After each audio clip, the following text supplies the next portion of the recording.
j'en viens maintenant à l'idée la plus importante, celle qui va correspondre à la transformation de l'État à laquelle nous voulons procéder avec la révolution citoyenne et l'instauration de la 6e République. Nous pourrons le faire avant même qu'il y ait une assemblée constituante. Plusieurs mesures peuvent être prises, mais il y en a une dont j'aimerais que vous soyez à votre tour les relais pour le faire bien comprendre. Est-ce que nous allons continuer tout le temps à être pris par surprise et à entendre des gens se dire que, puisqu'ils ont une politique écologique, paraît-il, nonobstant les faits qui montrent le contraire, les condamnations dont nous faisons l'objet, il suffira que quelques beaux parleurs ou belles parleuses viennent tenir le haut du pavé pour qu'on en soit content et qu'on se retrouve une fois de plus dans la situation dans laquelle nous sommes aujourd'hui. Et je vous rappelle, c'est quand même de 2003 à 2026, 23 ans où ils n'ont rien fait avec des sous qu'ils avaient pourtant pour faire quelque chose. Voici l'idée. Quand l'ancien régime a été abattu, les constituants de la Première République eurent pour idée de modifier les structures, non pas par idéologie, mais pour qu'elles répondent à un but, qui était le peuple citoyen devait pouvoir contrôler la décision politique. Et il fallait que la décision politique soit soustraite de toute autre influence, et notamment à l'époque, la plus importante, c'était celle de l'Église qui était hostile à la République. Et dès lors, ils ont changé la carte, créé des départements qui ne correspondaient pas au diocèse, mais qui étaient déterminés par une obligation politique.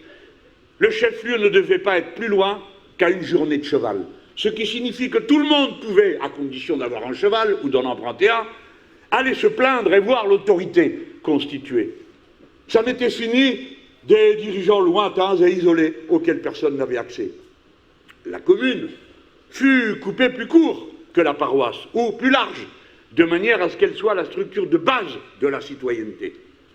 Vous voyez quel était l'objectif pour passer de l'ancien régime à la nouvelle République. Il fallait que la citoyenneté soit mise au premier plan. Et nous, c'est ce que nous avons encore l'intention de faire.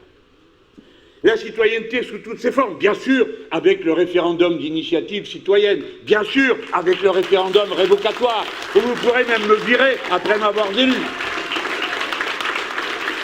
C'est ce qui nous permettra de mettre dans des institutions stables, parce qu'on a besoin de stabilité pour gouverner. Et on a besoin de durée pour vérifier ce qu'on est en train de faire. Mais il faut qu'à tout moment, le peuple ait la possibilité de dire « basta, stop, ça va pas du tout, c'est pas ça qu'on veut ». Et voilà à quoi serviront ces référendums citoyens. Voilà à quoi serviraient les référendums révocatoires. Alors vous trouverez toujours quelques bel esprits pour vous dire « ah, avec vous, ça va être la pagaille permanente ». Mais non, c'est que vous n'y connaissez rien et surtout que vous méprisez le peuple. Le peuple ne demande pas la pagaille permanente. Ça, c'est vous qui pouvez demander la pagaille permanente dans vos rédactions pour pouvoir prendre le pouvoir. Mais dans le peuple, c'est pas comme ça que ça se passe. Parce que tout le monde doit assurer sa vie, celle de sa famille, celle de ses enfants, prolonger son métier, son apprentissage. Tout ça est très important. Et on n'a pas de temps pour la pagaille. Alors ne croyez pas qu'on fait des manifs pour aller s'aérer. Ne croyez pas qu'on fait la grève parce qu'on en a marre de travailler. C'est pas pour ça. Ça, c'est ce que vous racontez entre vous. Qu'on vous prend en otage, je ne sais pas quoi. Mais c'est pas comme ça que ça se passe. Jamais le peuple n'abuse de son pouvoir.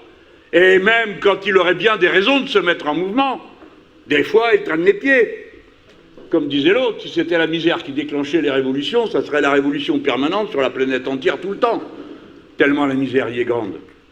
Alors il nous faut des institutions et une forme d'organisation de l'État. Je ne vais pas entrer dans les détails, je vous en rassure, compte tenu de la chaleur qu'il fait ici. Mais je veux aller à une idée essentielle. En ce moment même, vous savez comment on bosse, les insoumis. On bosse, déjà pour commencer. Et à chaque étape, on met à jour. On revoit, on vérifie, on conforte. En ce moment, Mathilde Digné et Manon Meunier sont en train de préparer un travail sur l'urgence agricole dans la situation que nous connaissons. En ce moment, Damien Maudier et Florian Choche sont en train de mettre au point un plan pour la reconstruction de la sécurité civile, c'est-à-dire tout ce que vous connaissez en matière de pompiers et ainsi de suite. Non seulement pour la France, mais pour le petit bassin méditerranéen, car nos intérêts sont de cette nature.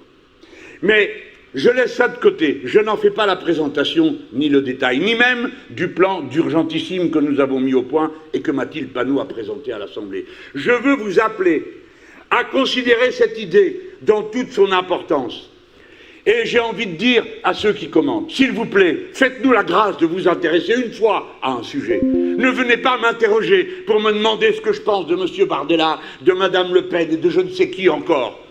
Regardez ce que nous disons. Cessez d'écrire les uns et les autres dans cette espèce de méfiance que vous voulez répandre continuellement sur les décideurs politiques. Cessez de dire qu'il y a un déni de compréhension de la crise climatique. C'est le contraire. Où étiez-vous en 2022 ?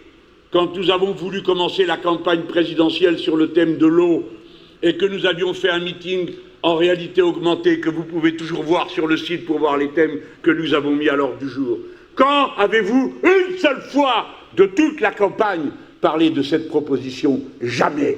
Par contre, vous discutiez les images de M. Macron en train de téléphoner à Poutine, comme le faisait Kennedy, son chien, son cousin, son voisin, sa boîte aux lettres. Bref, de ces sujets ineptes avec lesquels vous continuez.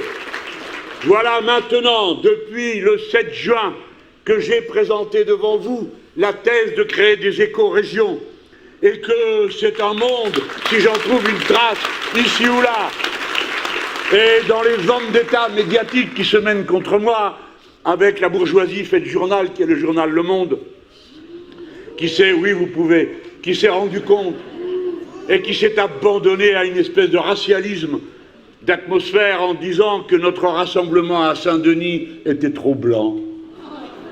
Eh oui, disant, ah ben vous voyez, même à Saint-Denis, les quartiers populaires, qui par définition, c'est bien connu, sont non blancs, ne peuvent pas venir.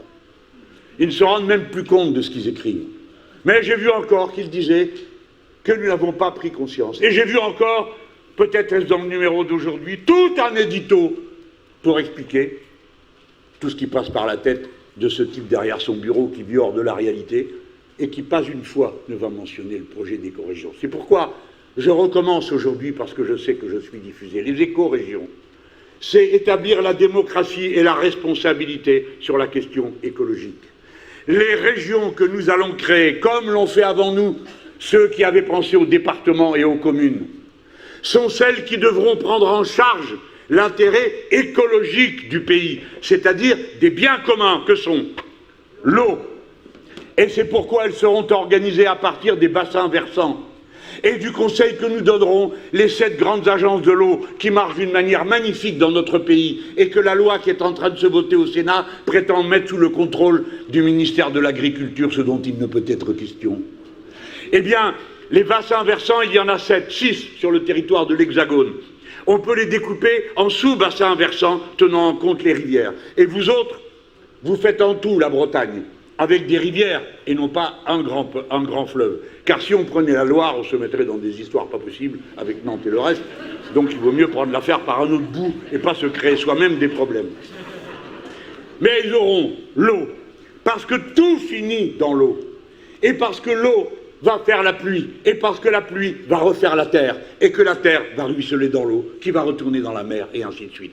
Le cycle de l'eau est le cycle fondamental de la vie. C'est la raison pour laquelle ces écorégions auront à prendre en charge l'ensemble du cycle.